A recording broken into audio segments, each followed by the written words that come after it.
Enterprise resource planning. تو enterprise, what is enterprise? Enterprise بولتے ہیں کوئی بھی آرگنائزیشن، کوئی ادارہ، کوئی پلیٹ فارم، وہ کالج ہو سکتا ہے، وہ یونیورسٹی ہو سکتی ہے، وہ انڈسٹری ہو سکتی ہے، وہ آپ کا کلینک ہو سکتا ہے، ہاسپٹل ہو سکتا ہے. تو دس از کالڈ انٹرپرائز. ریسورسز، اب ریسورسز کیا ہوتے ہیں؟ جیسے کہ یہ کالج ہے، یہ ایک انٹرپرائز ہے. یہاں پہ فیکلٹی ہیں، پرنسپل ہیں، جواد صاحب، لیکچرار ہیں، علی شاہ صاحب، علی شیر، رضا حسن طارق، اور اس کے ساتھ ساتھ یہاں پہ جتنا بھی مٹیریل ہے، لیبز ہیں، لائبریری ہے، اکوپمنٹ ہے، یہ سارے ہیں ریسورسز. Enterprise resource planning. اور پلاننگ کیا ہے کہ اس ادارے نے اپنے ان ریسورسز کو یوز کر کے جو اس کا بیسٹ ریزلٹ ہے وہ کس طرح اچیو کرنا ہے. ٹھیک ہے، لائک ہم کلینک کی بات کر رہے ہیں تو ہم کلینک تک ہی رہیں گے. اگر ہم کلینک کو سمجھیں تو وہاں پہ ہمارے فزیشین ہیں، اس کے ساتھ ڈسپینسر ہیں، ریسیپشنسٹ ہیں، فارماسسٹ ہیں، میڈیسن بنانے والے.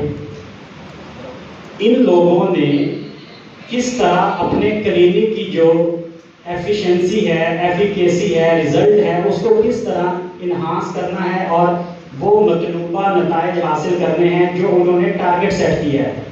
اگر آپ چاہتے ہیں کہ 2 سال بعد، 5 سال بعد میرا یہ کلینک جو ہے اس سے میں یہ والے مطلوبہ نتائج حاصل کرنا چاہتا ہوں، تو یہ آپ نے ایک گول سیٹ کیا ایز اے انٹرپرینیور، اپنے ریسورسز کو یوٹیلائز کیا، اور پلاننگ یہ آپ کی ہے کہ بہتر سے بہتر میں کیسے اس کو یوز کروں. اب بہتر جب آپ کریں گے تو ظاہر بات ہے آپ اس میں ٹائم، محنت، ریسورسز، ان سب چیزوں کی جو آپٹیمم لیول تک جو ایفیشنسی ہے اس کو پرفارم کریں گے تو ریزلٹ بہتر آئیں گے آپ کے پاس.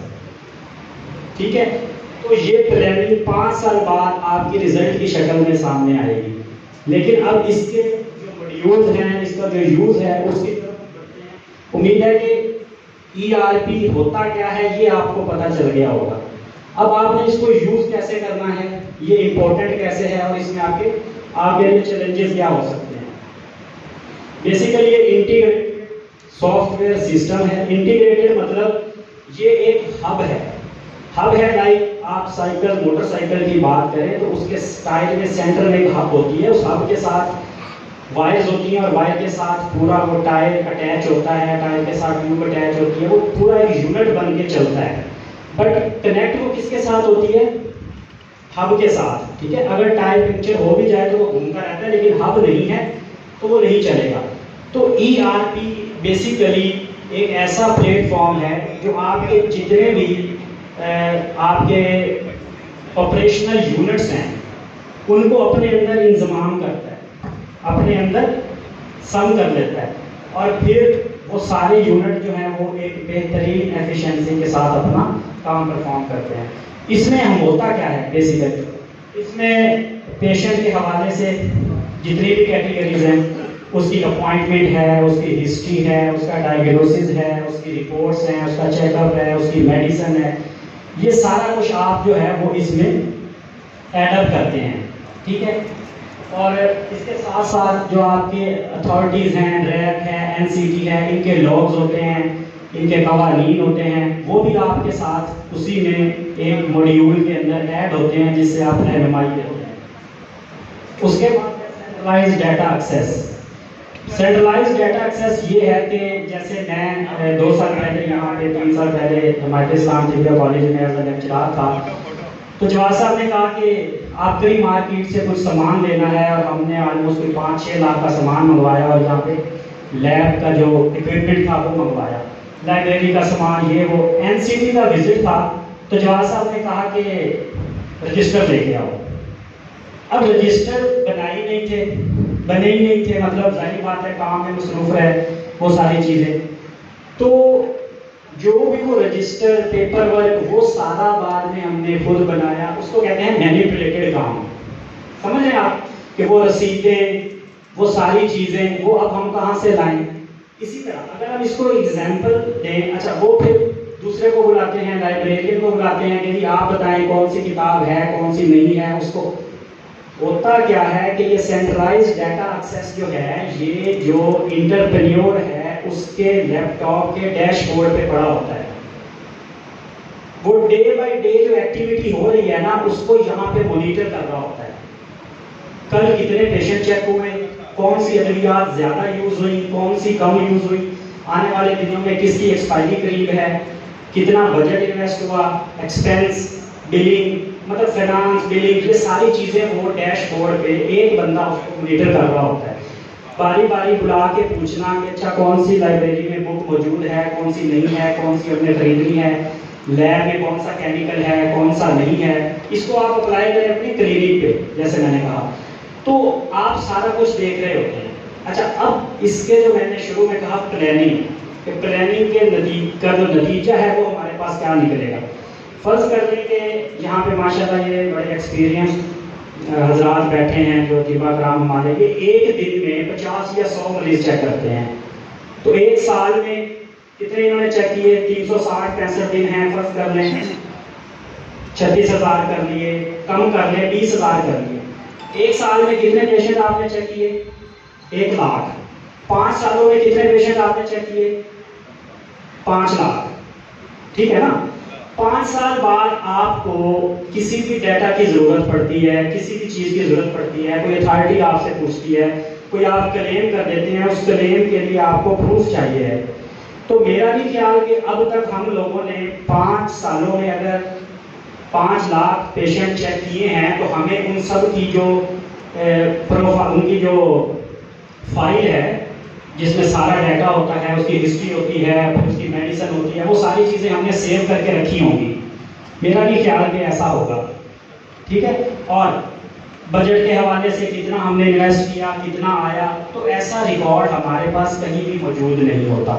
تو بیسیکلی یہ ERP جو ہے, جو یہ سینٹرلائز ڈیٹا ایکسیس ہے, اس سے ہم نے اپنا ڈے بائی ڈے کا ڈیٹا اور پھر 5 سالوں کا یا 10 سالوں کا ڈیٹا جو ہے وہ ہمارے پاس ہمارے ڈیش بورڈ پہ پڑا ہے. ایک دن پیشنٹ آتا ہے کوئٹہ سے محترم حکیم صاحب کو چیک کروانے, لیکن وہ اپنی کوئی رسیدیں, کوئی اپنے MRI, CT scan, X ray, ultra sound بھول آتا ہے. تو حکیم صاحب کے پاس 2 سال پرانا ڈیٹا موجود ہے کہ آپ کا یہ الٹرا ساؤنڈ میں یہ ایشو آیا تھا. سمجھ رہے ہیں آپ بات. تو آپ نے کوئٹہ سے آنے والے مریض کے لیے کیا کر دیا, بہت بڑی آسانی کر دی. پھر اگلی شکل اس کی یہ ہے کہ آپ یہاں پہ بیٹھ کے USA میں اور UK میں پیشنٹ چیک کر رہے ہیں, جو اس کی اگلی فارم ہے ٹیلی پیتھی, ٹیلی میڈیسن. تو یہ ساری چیزوں کو ملا کے ہمارے پاس جو یہ انٹیگریشن کا جو سافٹ ویئر آتا ہے ERP, یہ ہماری جو ہم نے سوچا تھا 5 سال پہلے یہ ہماری پلاننگ ہے اور یہ نتائج مجھے چاہیے, اس میں اس نے ہمارے لیے بہت ہی ہیلپ فل جو ایک رول پلے کیا.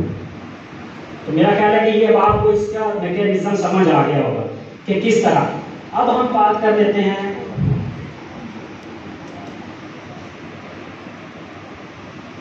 امپورٹنس.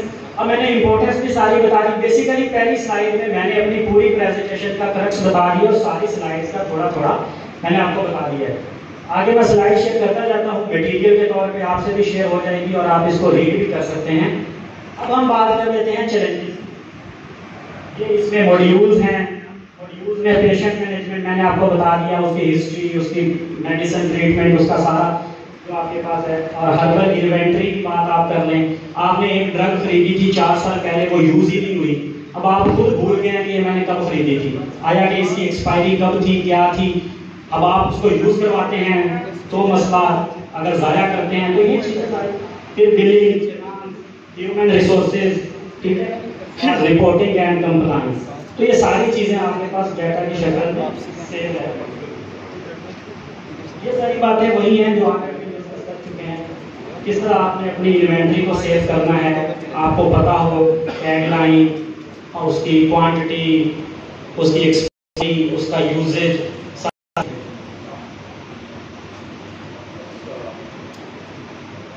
بینیفٹس کیا ہیں؟ ایک تو آپ کے پاس ٹائم بچتا ہے یہاں پہ, ٹھیک ہے. ٹائم سے مراد جیسے میں نے ایگزامپل دی, جواد صاحب نے 10 بندوں کو بلا کے ایک چیز پوچھی کہ اچھا یہ تھی, یہ نہیں تھی. آپ کے پاس وہ پڑی ہے، ایک سنگل کلک پہ آپ نے دیکھا موجود ہے، موجود نہیں ہے. پروفیشنلزم، ڈیجیٹل کلینک آپ کہیں اور ماڈرن کلینک. اور سب سے بڑھ کے یہ کہ ایک روٹین میں پیشنٹ کو ریمائنڈر میسج آتا ہے، میل جاتی ہے کہ اچھا آپ نے. اب آپ دیکھیں کہ ہم تو ایک وائٹ کالر جاب یا وائٹ کالر پروفیشن سے تعلق رکھتے ہیں نا، کلینک مطلب ماشاءاللہ ایک بڑا معزز ہے. آپ ہونڈا کی بائک کی جو مکینک کی شاپ ہے اس پہ چلے جائیں، آپ ایک گارمنٹس کی شاپ پہ چلے جائیں، چھوٹی چھوٹی جیولریز کی شاپ پہ چلے جائیں، تو انہوں نے ERP سسٹم انسٹال کیا ہوا ہے. آپ دیکھیں آپ کو میسج آ جاتا ہے کہ آپ کی بائک نے موبلائل چینج کروایا تھا، فلٹر چینج کروایا تھا، اس ڈیٹ کو اتنے کلومیٹر ہو گئے ہیں، اب آپ کا ٹائم ہو گیا. سمجھ رہے ہیں نا؟ گارمنٹس والے دیکھیں وہ اپنے جہاں سے وہ اٹھاتے ہیں اس کا بیج نمبر ہوتا ہے، وہ اگلے کو دیتا ہے. فارمیسیز میں دیکھ لیں، فارمیسیز کے ERP سسٹم ہے. اسی کے لیے بڑی بڑی کمپنیز تو اس کو انسٹال کرتی ہیں، وہ تو چلاتی ہیں. کرشی یونیورسٹی میں جب میں ہاؤس جاب کر رہا تھا تو ان کے مطلب پہ ERP سسٹم ہے، ڈیلی ہم اس میں انٹر کرتے تھے اپنا سارا ڈیٹا. آج میں 2016 کا ڈیٹا اگر ان سے میں لینا چاہوں یا میں جاننا چاہوں کہ میں نے 100 پیشنٹ چیک کیے تھے 2016 میں، تو مجھے وہ ڈیٹا آج بھی مل سکتا ہے. اس کی آپ امپورٹنس دیکھیں. ٹھیک ہے، تو یہاں پہ ریمائنڈر میسج جو ہے وہ سیٹ. اب ہم بات کر لیتے ہیں، یہ لاسٹ لائن ہے چیلنجز کی اور اس کے سولوشن کی. چیلنجز کیا آ سکتے ہیں؟ اوبیسلی انیشیل کاسٹ، شروع میں اس کی بھی، لیکن کچھ اگر آپ اسٹارٹ کریں چھوٹا سیٹ اپ ہے تو فری ورژن بھی اس کے ہیں، اور وہاں پہ آپ ڈیمو لے سکتے ہیں، سیکھ سکتے ہیں چیزیں، اور اس کے بعد آپ اس کو خرید بھی سکتے ہیں. اچھا، دوسری بڑی بات ہے ریزسٹنس ٹو چینج، کہ ہم چینج نہیں ہونا چاہتے. کوئی بھی جو تبدیلی ہے نا وہ بڑی مشکل سے آتی ہے. میں اپنی اگزامپل دوں کہ گاؤں میں جو ہے وہ ہمارا جو بل تھا وہ ہم پے کرتے تھے بینک میں جا کے. ٹھیک ہے، تو 3-4 گھروں کا جو بل ہوتا تھا، وہ جو فارغ کزن پھر رہا ہوتا تھا نا وہاں پہ، اس کو وہ 5-7 گھر والے وہ بل اکٹھے کر کے دے دیتے تھے کہ جاؤ، اور 5-6 کلومیٹر پہ بینک ہوتا تھا، وہ بینک میں جا کے پے کرتا تھا. جب نیا ایزی پیسہ آیا، میں لاہور میں یہاں پہ اسٹوڈنٹ تھا یونیورسٹی میں گاؤں گیا، میں نے کہا یہ کیا تھکنے والا کام آپ کر رہے ہو، مجھے دو. ایزی پیسہ اکاؤنٹ میں میرے تھا کچھ تھی، میں نے بیٹھے بیٹھے پے کر دیا. وہ سارے شان کے پیسے ہڑپ کر کے اور واپس لاہور چلا گیا، کیونکہ وہ جو رسید کی نہ اوپر کوئی اسٹیمپ تھی نہ وہ پڑی ہوئی تھی. تو وہ کہتے تھے ہم نے یہ کام نہیں کرنا. 1 ماہ انہوں نے انتظار کیا جب تک ان کو نیا بل لگ کے نہیں آیا. وہ ویٹ کر رہے تھے کہ کہیں نیا بل لگ جائے. پھر ان کو ہوئی کہ اچھا یہ بڑا ہم 10-12 کلومیٹر جا کے لائن میں گرمی میں لگ کے یہ بل پے کرتے تھے. تو چینج شروع میں